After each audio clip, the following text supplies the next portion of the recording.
I want to take some time to update our community on the events that took place over the weekend surrounding the protests and demonstrations on both the George Floyd and Michael Ramos incidents. As has been widely reported over social media, I first want to discuss an incident that occurred last night. Shortly after 11 p.m. last night, we had an incident occur outside of police headquarters where a 20-year-old African-American male was struck, appears to be struck in the head with a less lethal impact munition, and the subject then fell to the ground and ultimately was transported to the hospital a short while later and is currently in critical condition in the hospital.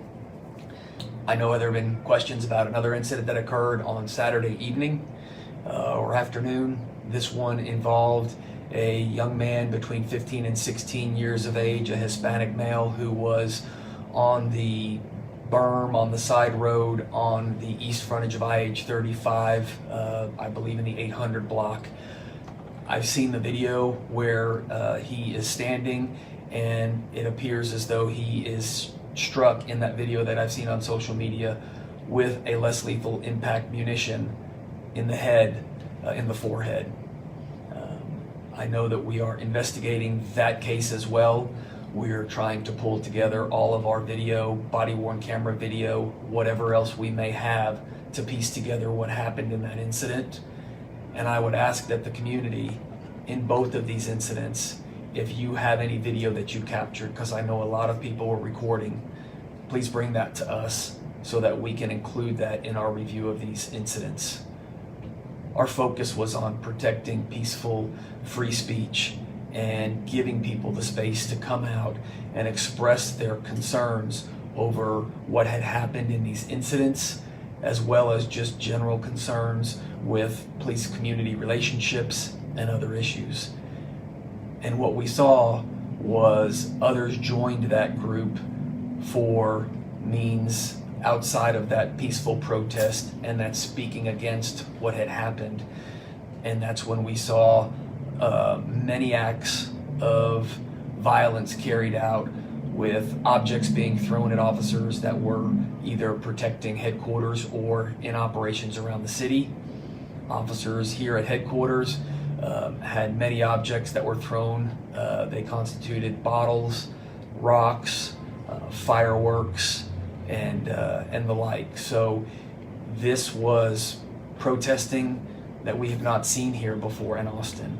We are a community that has embraced free speech. We are a department that has regularly participated in these free speech events, either marching with or giving space to those that are marching. And the only rules that we ever have is that we don't allow for any violence or destruction, but we will give the space necessary for our community to speak.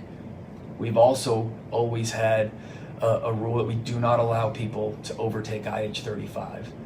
That is the major interstate in our city, and when IH-35 is closed, that puts others' lives in danger because fire trucks and ambulances can't get to the places as quickly as they need to, or everyday citizens as well cannot get where they need to. So I know one of the incidents that is in question was yesterday afternoon when a large group of protesters took over IH-35, and we employed CS gas, which is commonly referred to as tear gas, but is a substance called CS gas, to disperse that crowd. That crowd was unwilling to move when given commands, and based on the experience from Saturday when they had overtaken IH-35 as well, and the lengthy process it took, and the confrontations between officers and those protesting, led us to believe that it was a much safer way to disperse the gas, the CS gas, and remove those protesters from the bridge. It was effective, and the protesters did quickly leave the bridge. I understand that it's controversial, and the visual of that is concerning to many, but we were looking at the best way to clear that crowd without having to physically engage with them, and with what we experienced the day before, what we thought was the best way to move that crowd. Again, with the goal of opening up IH-35 for everyone's safety. What we saw was hours later, a group much larger than that first group yesterday overtook IH-35 again. And we sent a large contingent of officers up there again to remove these protesters from IH-35. And as they moved in and prepared to use CS gas again if necessary, as the officers placed their gas masks on, the crowd realized what the next step might be and immediately left IH-35. So again, that's all we wanted. We needed the protesters to evacuate and get off of IH-35. It is not safe for them. It is not safe for motorists traveling on IH-35 having to come to an immediate and abrupt stop because the road has been unnecessarily closed. So that was our efforts there. I know there's another incident where we have a African-American female, pregnant female, that is reportedly been struck with an impact munition to her belly, and that investigation is ongoing as well. We are looking into that.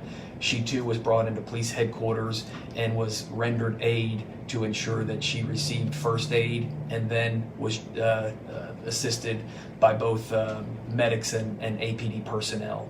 So that incident remains under investigation.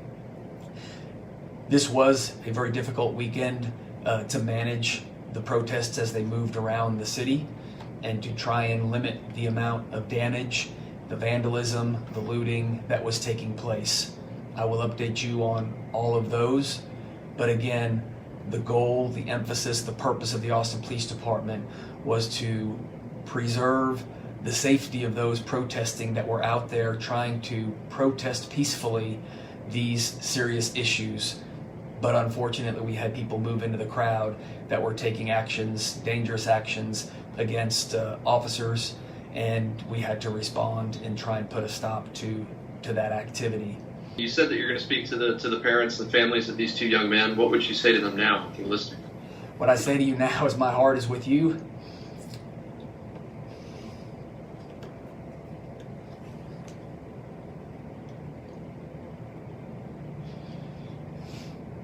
I am praying for your child, and I hope that they have a complete and quick recovery, and I will make myself open to speak with you and answer questions.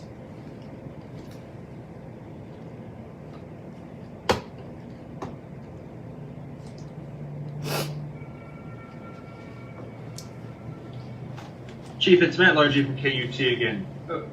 How is this going to change your approach to addressing these issues? Do you have plans for how you're going to address some of the protesters' concerns about how policing is done in Austin? Yes, and that's what we need to understand. We need to come together. This is a time when we need to be talking to each other, not talking around each other and talking about each other, but talking with each other, identifying the issues. I understand we have a very concerning, critical incident that has occurred here in Austin with the Mike Ramos case. It is actively being investigated with our own department, as well as the Texas Rangers, along with the district attorney's office. So I can't really speak about that case, but I absolutely understand the concern that exists. We need to be sitting down and talking about ways we can come together as a community and do better and meet the expectations of this community and hear from them. Really listen about areas that maybe we're not aware of, where we're coming up short, especially when we talk about disproportionate outcomes and the like. So that's where we need to be spending our energies instead of on handling these protests that keep popping up over and over again, that are really being held for motives sometimes other than what they're intended for.